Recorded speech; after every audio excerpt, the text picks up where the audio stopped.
So we're on Srimad Bhagavatam, Canto 3, Chapter 9, Text 12. Naiti prasadati tato pachito pacharayar.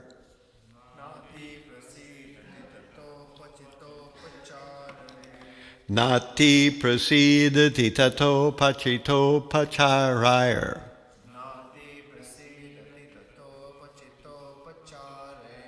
Aradita suraganai hridi baddha kamai.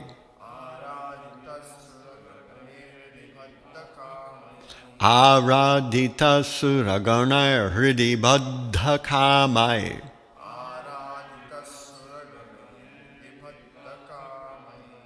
Yat sarva bhuta dayaya sadalabhyayaiko.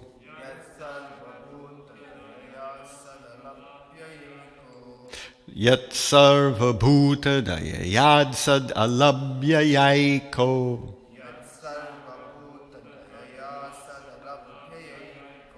Nana janeshvavahita suridantar atma.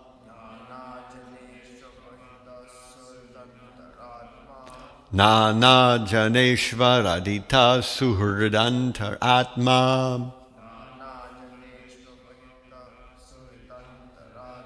Nati prasidati tato pachito pacharayar. Aradita suraganai hridi baddha kamai. Yat sarva bhuta dayaya sadalabhyayaiko. Nana janeshvaradita suhridantar atma.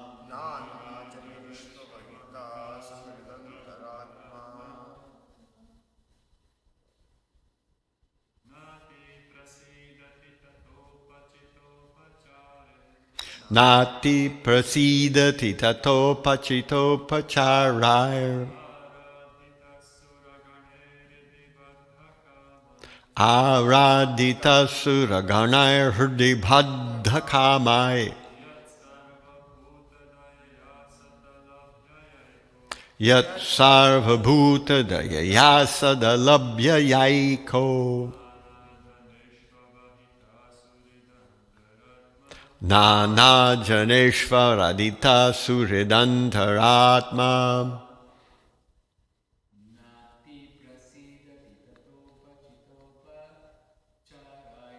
Nati prasidati tato pachito pacharayar. Aradita suraganai hridi baddha kamai. Yat sarva bhuta dayaya sadalabhyayaiko. Nana janeshvaradita suhridantar atma.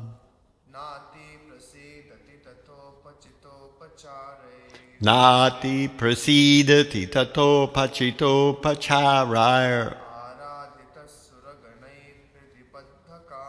Aradhita suraganai hridi baddha kamai. Yad sarva bhuta dayayad sadalabhyayaiko. Nana janeshvaradita suhridantar atma. Ladies, anyone want to try?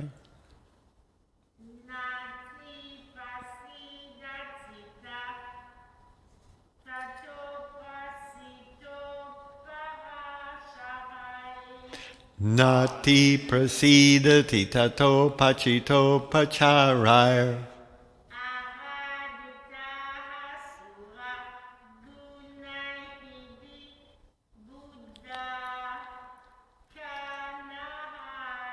Aradhita suraganai hridi baddha kamai.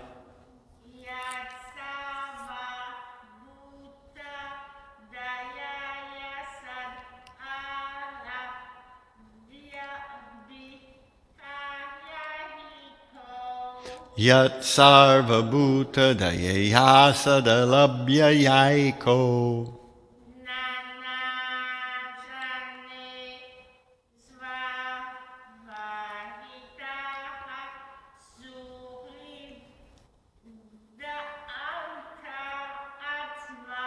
Nana Janeshvaradita Suridantar Atma.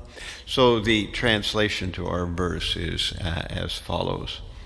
My Lord, you are not very much satisfied by worship of the demigods, who arrange for your worship very pompously with various paraphernalia, but who are full of material hankerings. You are situated in everyone's heart as supersoul, just to show your causeless mercy, and you are the eternal well-wisher, but you are unavailable for the non-devotee. So I say, and you all please repeat.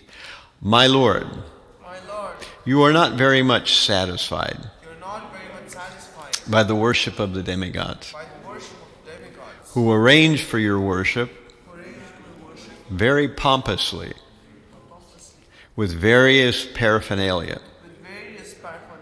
but who are full of material hankerings. You are situated in everyone's heart as the supersoul, just to show your causeless mercy. And you are the eternal well-wisher, but you are unavailable to the non-devotee. Okay, so I'll read the purport here. The demigods in the celestial heavenly planets, who are appointed administrators of the material affairs, are also devotees of the Lord, but at the same time, they have desires for material opulence and sense gratification. The Lord is so kind that he awards them all sorts of material happiness, more than they can desire. But he is not satisfied with them because they are not pure devotees.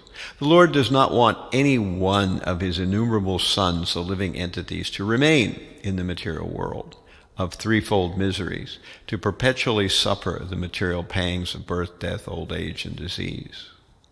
The demigods in the heavenly planets and many devotees on this planet also want to remain in the material world as devotees of the Lord and take advantage of material happiness. They do so at the risk of falling down to the lower status of existence, and this makes the Lord dissatisfied with them. Pure devotees are not desirous of any material enjoyment, nor are they averse to it. They completely dovetail their desires with the desire of the Lord and perform nothing on their personal account. Arjuna is a good example. On his own sentiment, due to family affection, Arjuna did not want to fight. But after hearing Srimad Bhagavatam, he agreed to fight in the interest of the Lord. Therefore, the Lord is very much satisfied with pure devotees because they do not act for sense gratification, but only in terms of the Lord's desire.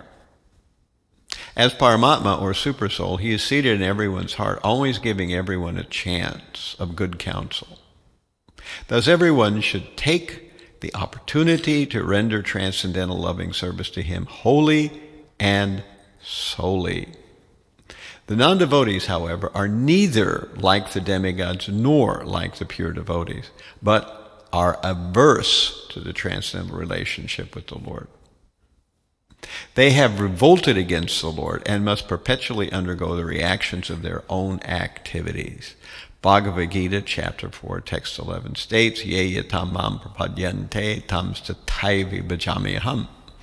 Although the Lord is equally kind to every living being, the living beings, for their own part, are able to please the Lord to either a greater or lesser extent. The demigods are called sakama devotees, or devotees with material desires in mind, while the pure devotees are called nishkama devotees because they have no desires for their personal interests. The sakama devotees are self-interested because they do not think of others, and therefore they are not able to satisfy the Lord perfectly. Whereas the pure devotees take the missionary responsibility of turning non-devotees into devotees, and they are therefore able to satisfy the Lord more than the demigods. The Lord is unmindful of the non-devotee, although he is sitting within everyone's heart as the will-wisher and supersoul. However, he also gives them a chance to receive his mercy through his pure devotees who are engaged in missionary activities. Sometimes the Lord himself descends for missionary activities, as he did in the form of Lord Chaitanya. But mostly he sends his bona fide representatives, and thus he shows his causeless mercy towards the non-devotees. The Lord is so satisfied with his pure devotees that he wants to give them the credit for missionary success, although he could do the work personally. This is the sign of his satisfaction with his pure nishkam devotees compared to the sakam devotees. By such transcendental activities, the Lord simultaneously becomes free from the charge of partiality and exhibits his pleasure with the devotees. Now, a question arises. If the Lord is sitting in the hearts of non-devotees, why are they not moved to become devotees? It may be answered that stubborn non-devotees are like the barren land or alkaline field where no agriculture activities can be successful. As part and parcel of the Lord, every living entity has a minute quantity of independence. And by misuse of this minute independence, the non-devotees commit offense after offense, both to the Lord and his pure devotees engaged in missionary work. As a result of such acts, they become as barren as an alkaline field, where there is no strength to produce. Nati prasidati tato pachito pacharair aradhita suraganair hridi baddha kamai yat sarvabhuta dayaya sadalabhya yaiko nana janeshvaradhita suhridantar atma. My Lord, you are not very much satisfied with the worship of the demigods, who arrange for your worship very pompously with various paraphernalia, but who are full of material hankerings. You are situated in everyone's heart as supersoul, and just to show your causeless mercy, and you are situated in everyone's heart as a supersoul just to show your causeless mercy. And you are the eternal well-wisher, but you are unavailable to the non-devotee.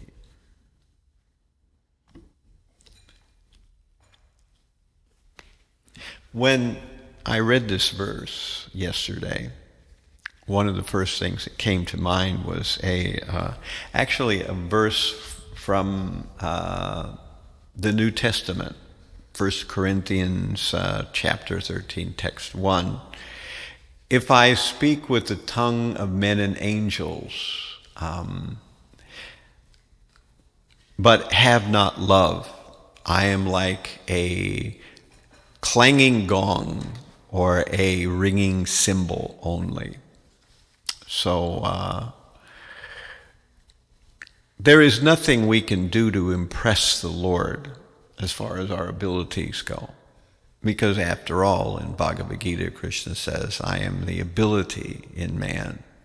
So whatever we do, whatever we're capable of, is only the borrowed energies of the Supreme Lord. So he's never particularly impressed with that. However, what he is impressed with is singleness of devotion or purpose of trying to please him. And then he becomes actually purchased, as it says in Bhagavatam and also in other places. The Supreme Lord is purchased by the love of the devotee. So the demigods, of course, are in a very amazing, exalted status. They have performed pious activities and therefore been elevated to administrators of the universe. So, as we've said before, If you look at all world cultures, the entire globe over, you will see that in ancient times people had this notion of administrators of the universe. And they were known to the Chinese, to the Greeks, to the Egyptians, to the Polynesians, to the American Indians, to, of course, the people in Africa. Everywhere people had this notion of administrators of the universe. But of course, somewhere along the line, this idea was poo-pooed and tossed out. You know, the universe certainly has mechanical aspects of it that work more or less on the basis of sequence, which is what the scientists study. But beyond that, they also have administrators, just as in a city like New York. You have not only electrical system, but somewhere you have substations and controlling administrative center points where certain administrators decide exactly how much electricity goes down one branch and how much goes down a different branch, and et cetera, et cetera. So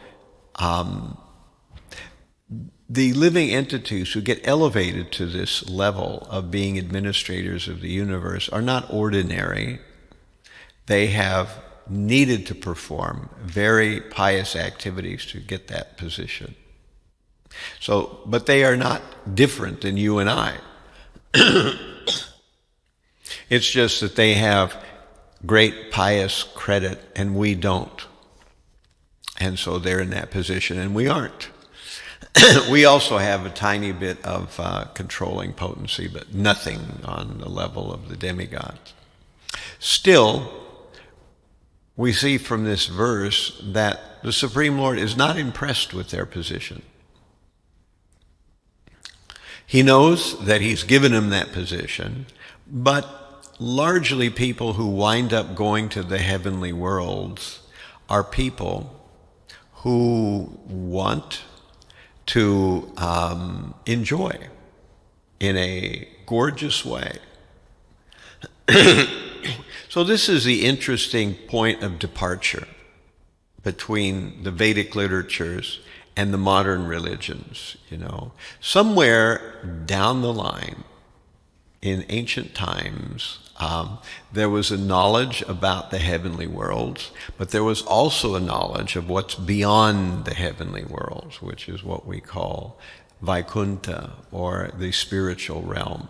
To enter the spiritual world, or the spiritual realm, one has to be completely dedicated to the Supreme Lord and ready to serve constantly. If one's not ready to do that, one cannot go there. You wouldn't be happy there, and they wouldn't want you there. So, as a result, most people who do some kind of charitable, pious activity, refrain from being overly sinful in their lives, are elevated, maybe to the heavenly worlds, maybe not as one of the main administrators or demigods, but at least somewhere in there. We hear that there are 33 million demigods or so, and they have various different roles and activities, and then there are classes of beings that are not exactly demigods, but they're way ahead of human beings. You know, there's all these different statuses in the universe of various entities who live in various planets, in various realms and dimensions, where they have, in many cases, superior abilities and superior facilities to human beings. And this they have achieved through their pious act, or else their austerities. And if one wants to enjoy, as a result of living a righteous life, if one wants to be rewarded for good behavior and being philanthropic and helpful to others, then one will be a good candidate for the heavenly planets. But one cannot go to the spiritual world unless and until one is fully dedicated to serving the Lord without any expectation of return. So that's the ticket to go beyond heaven. And in the modern religions, most are unaware that heaven is a temporary place. It's certainly of greater duration than our world is. You can live in the heavenly worlds for thousands and thousands of years. However, you will not live there permanently. At some point, you will have to come back to the earth plane. So in the earth plane, one is again a lowly human with the frailties and insufficiencies that all humans have.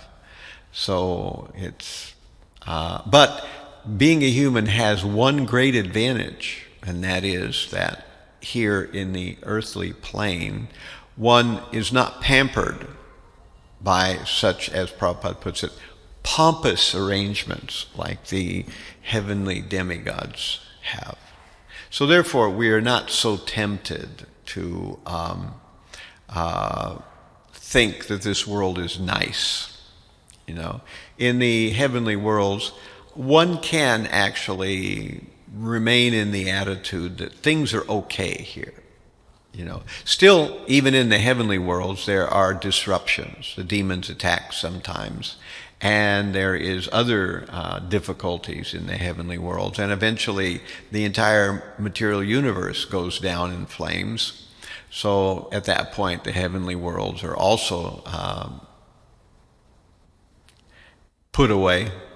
They're also destroyed in a pralaya. But one can enjoy there much more nicely than one can do here. And so in most religions, the idea is that one performs rituals. Why does one perform rituals? We perform rituals so that we can gain the favor of the Supreme Lord, and when He grants us His favor, then we are promoted to the heavenly worlds where we can enjoy, you know. Angels shall wait on me, nearer my God to thee. There are, you know, hymns and other songs like this that echo. And for that matter, in most religious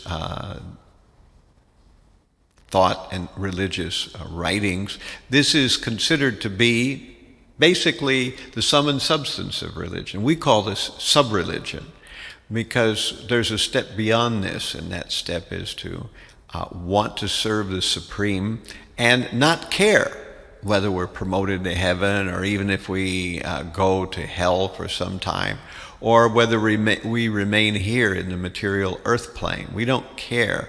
We're just serving the Supreme. If He wants to call us back to the spiritual world, that's fine. If not, we're happy to remain wherever we are. But as Prabhupada puts here, the key is that the pure devotees care about others.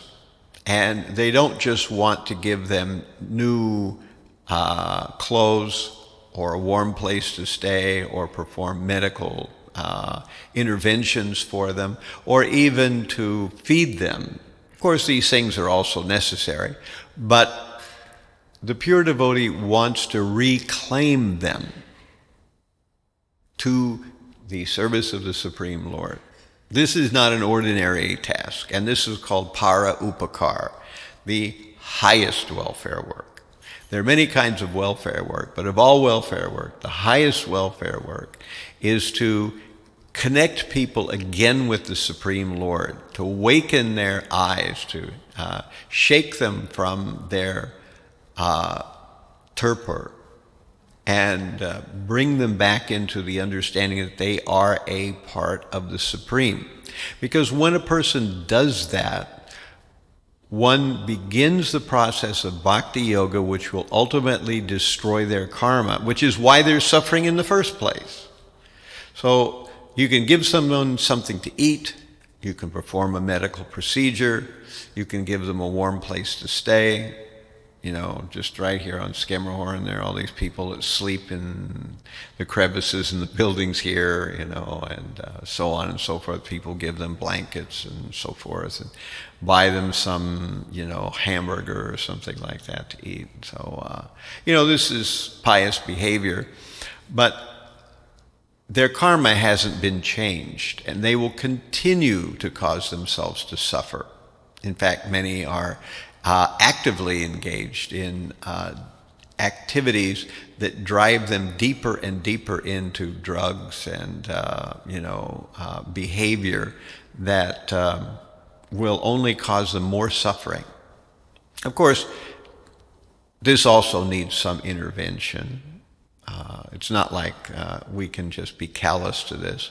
But the idea still is that the best thing you can do for someone is to help them to change their heart, to want to actually serve the Supreme Lord. Even if they only do it a little bit, even if they do it imperfectly, even if it's mixed with material desire, it's still going in the right direction. And eventually, if one continues in the path of bhakti, bhakti will push out the negative bad karma that one has accumulated for their entire life and many lives before. And one will eventually purify that practice of bhakti away from any, elements of jnana or karma or even various yoga siddhis or wanting some special magical abilities. So we find that in second canto Bhagavatam we have akama savakamo ba moksha kama udaradi tivrena bhakti yogena yagjeta purushambharam, that if one has no material desires, or one has all material desires, or even one wants liberation, still one should with great intensity serve the Supreme Personality of Godhead. Because whatever situation you are, whether you are already fairly purified, then certainly you should worship the Supreme Lord. Or whether you still have many material desires, then certainly you should also worship the Supreme Lord. Or even if you want to be liberated, even if you don't know what that actually means, and I think most people don't, you can still worship the Supreme Lord. And you will come out the best, because eventually the bhakti part will push out everything else. And you will discover that whatever material thing you were after was a fraud and wouldn't have made you happy anyway. And you will give it up, and you will become a lover of the Lord. And as we see in Corinthians, one will have love and not just simply have some material potency or have some effect on others. Of course, in our material world, when people have great opulence, either whether it's intelligence or they have physical beauty or they have political or physical power or they're famous or they're wealthy or something like this, this is immediately impressive to other people, but it's not at all impressive to the Supreme Lord. Because after all, it's Him that's giving these things, so why should He be impressed by any of that? Even to the stage of being a demigod, which demigods are way more attractive than human beings. They live way longer than we do. They have wealth that we can't imagine. They are famous because they're controlling the whole universe. They have all these things in greater measure, but still, it's, it's, not really that important or impressive when we look at what really counts, which is sincerity of purpose to serve the Supreme Lord. Now, we can serve the Lord either by following His instructions and following authority of others, or we can also serve the Lord using our own creativity. So, some measure we have to do both. Because if we simply follow instructions, we're kind of like,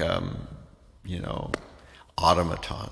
On the other side of the coin, if we just follow our own indications, we can go way off into deep woods, But, we follow the course chalked out by great teachers and those who are expert at reclaiming others. And at the same time, we maybe try to use our own individual creativity as an individual entity to figure out how we ourselves can please the Lord in a way that's unique to ourselves. So, we find that those in material life are never satisfied. And so in Chaitanya Charitamrita, Madhya, 19.149, we have Krishna Bhakta Nishkama Ata Eva Shanta Bhukti Mukti Siddhi Kami Sakale Asanta. So that's, of course, Bengali, not Sanskrit, but it's Bengali because it's coming from the Chaitanya Charitamrita. And it says that the Krishna Bhakta, or the devotee of the Lord, is nishkama. Of course, kama means desire. The nish prefix is without, or it cancels the adjective, So nishkama means that the Krishna Bhakta is without material desires. Ataeva, therefore, shanta, he is peaceful. The bhukti mukti siddhi kami, so those people who are filled with desires for mukti, mukti is liberation, bhukti is material desires, siddhi is desires for various mystic potencies, sakale, all of them, ashanta, shanta again is peace, ashanta means not peaceful. So those people who are after these kind of things, material bhukti, mukti, or siddhi, material desires,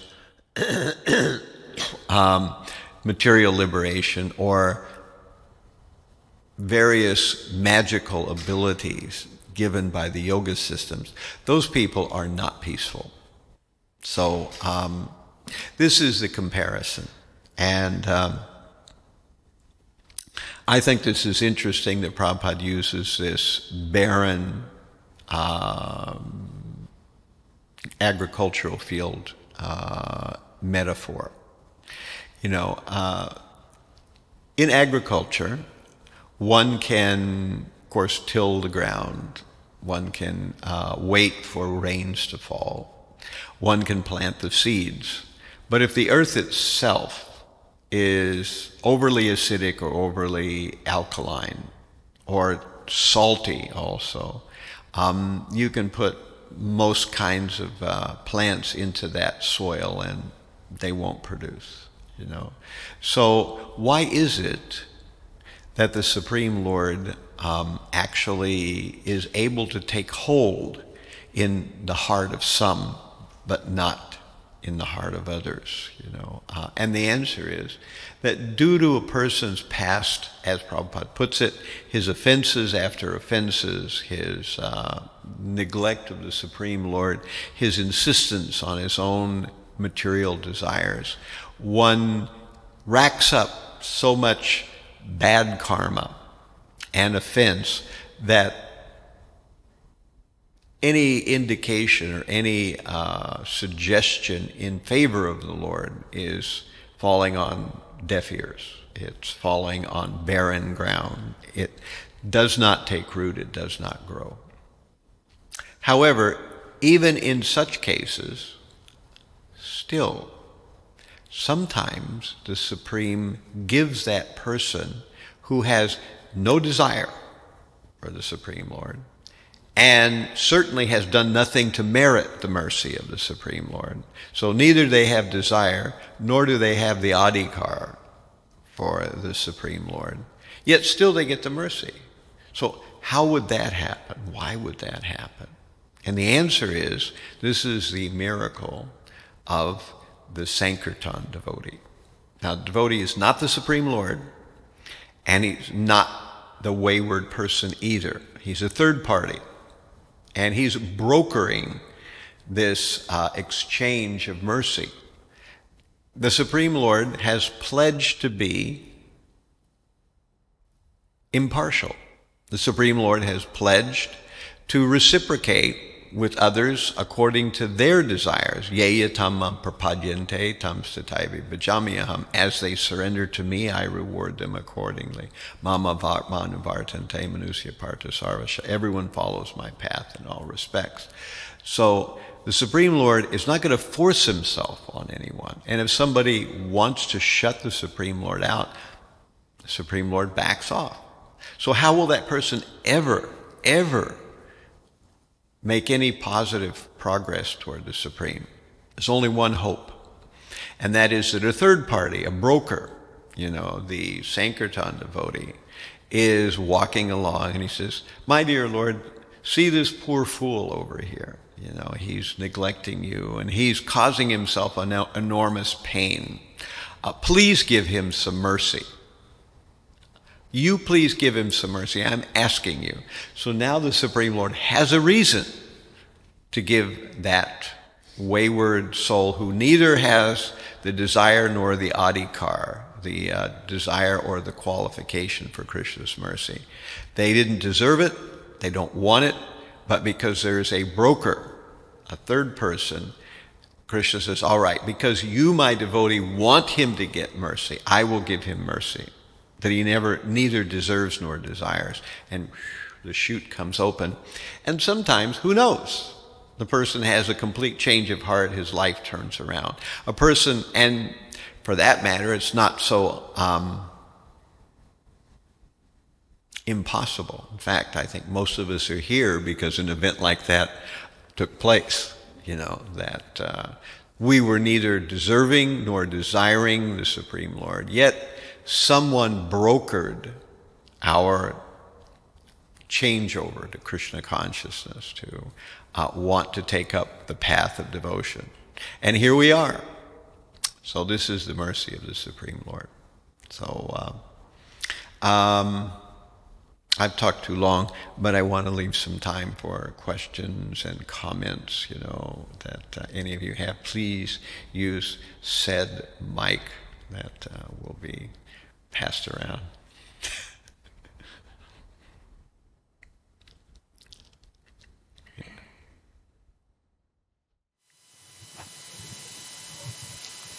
Hare Krishna Maharaj, you mentioned that somewhere down the line in the West, people lost this knowledge about the transcendental world. Yeah. So I was just thinking that also... I don't think it's on, Somewhere down the line, there was also this notion that when you see how different people worship their deity, then the ancient people, it seems that they thought that, well, this is my Lord. They just worshiping him in different way. Right. But little later, another point of departure was that people start thinking that they are worshiping somebody else. Actually, it's not my Lord. It is right. It is the enemy of my Lord, the enemy of people, the eternal other. So just thinking that that's another. These people, that their religion started around the Jordan River. Right. Then it seems that it started somewhere there, this notion that this is not my Lord, this is somebody else. Right. Like in Shikshamrita, Bhaktivinoda Thakur explains how devotee should see different types of worship. So he should see in this way, that this is Krishna, but they're worshiping him in different way. Right. Krishna says that actually in his talks to Uddhava.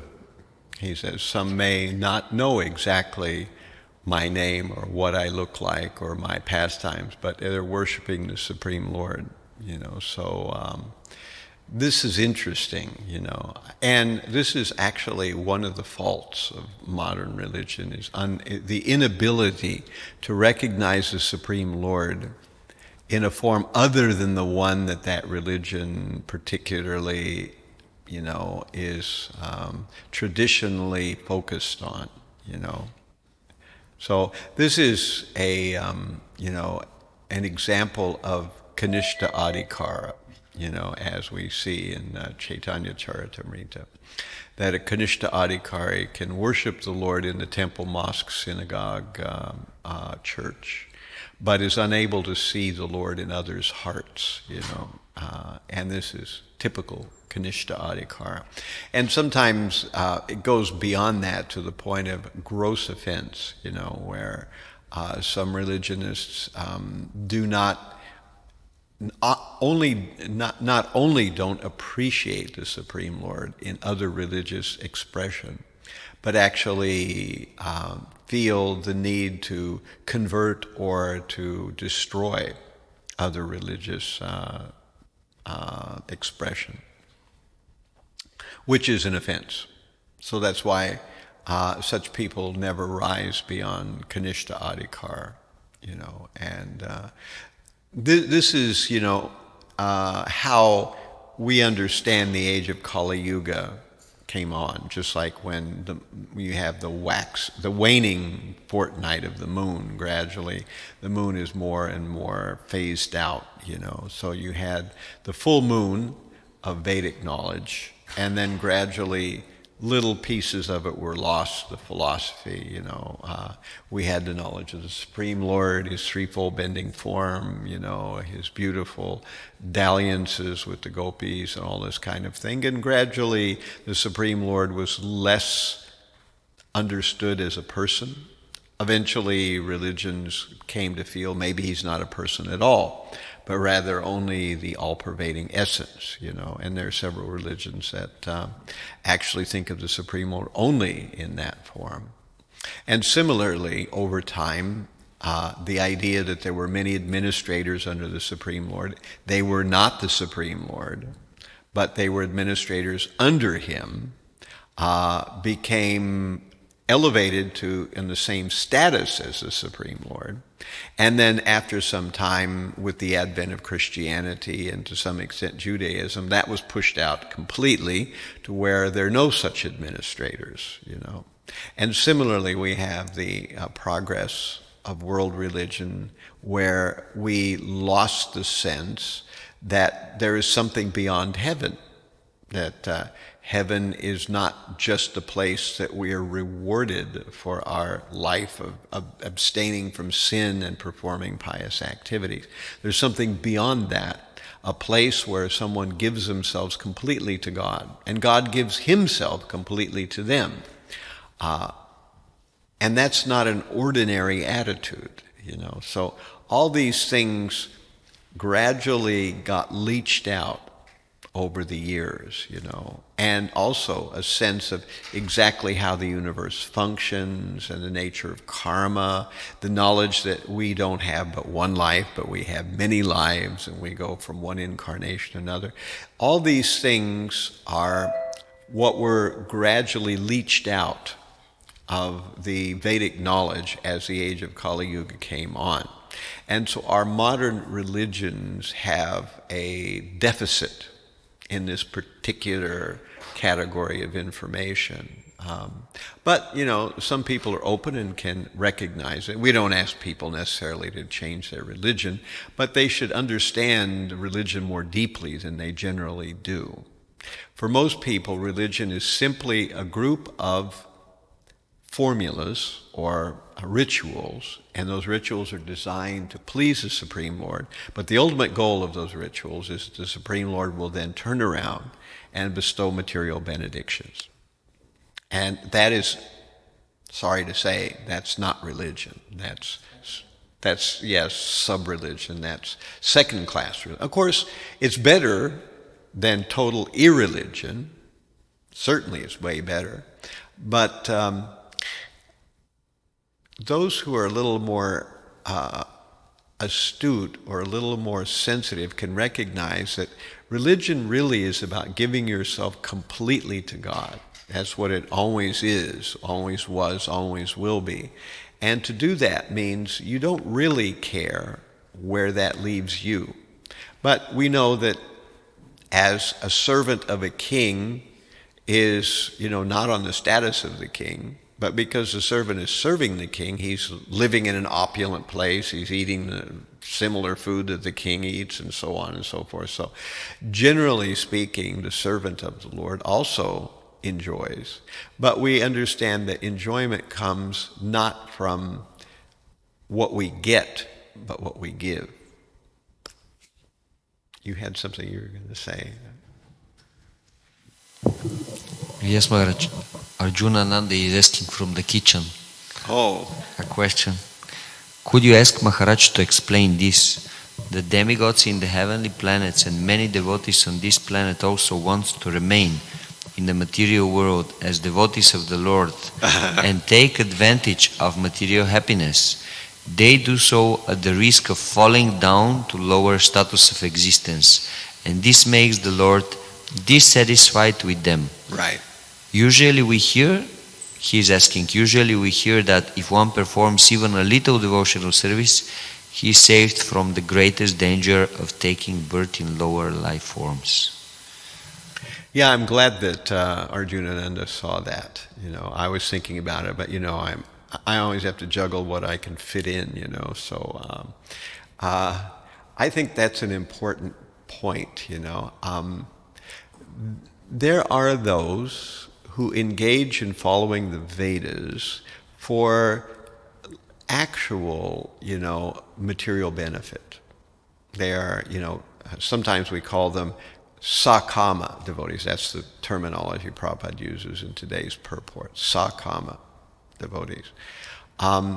And such people, they hear the word devotion and they're a little bit devoted to the Supreme, but actually they're devoted to the Supreme supplying them.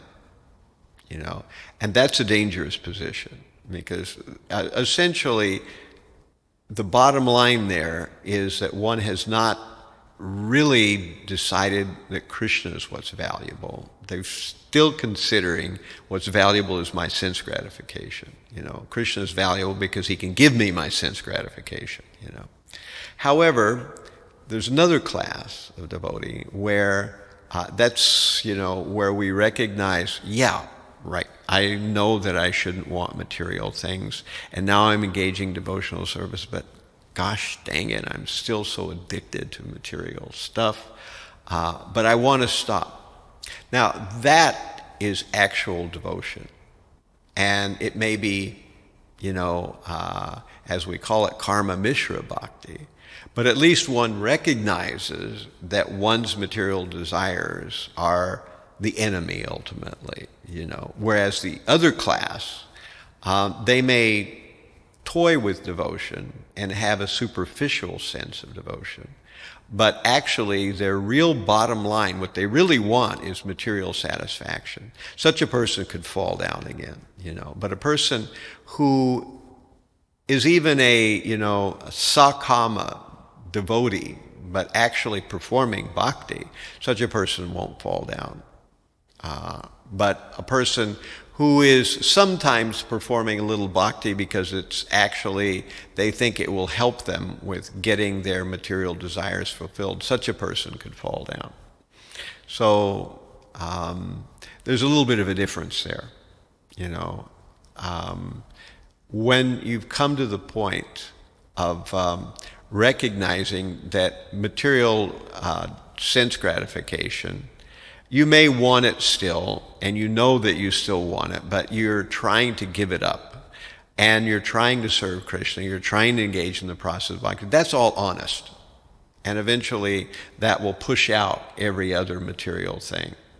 But when you're engaged in some kind of religious activity where God is there, and you're supposed to serve Him, but your real goal is to serve God so He will serve you, that's not exactly honest. That's still what we call karma yoga. So the yoga ladder, makes a distinction of these things, that the karma kande person doesn't even really consider God. They just consider the Vedas, and they're doing things for good, pious credit.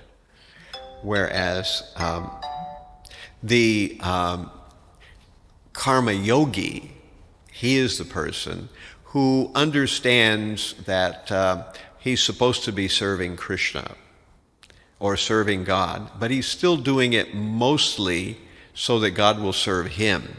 Whereas the bhakta is the person who's gone beyond that, and he's recognizing that he's supposed to be serving Krishna or God because that's the only thing there is that's worthwhile to do. And there's nothing really else that makes any sense or is of any value. So that's why he's serving. And he may still have some residual material, attachment, but he knows that that's the enemy. He knows that that's what he's trying to get rid of. So that's the distinction I would make there, and I think that's an important distinction. All right, so we're a little bit 2 minutes over. We're going to have to cap this off here because people are calling me and we're going to go for this funeral and all this other stuff is happening. So I thank you all for your kind attention. All glories to Srimad Bhagavatam. All glories to the Vaishnava devotees of the Lord. All glories to Radha Govinda Dev. Hare Krishna.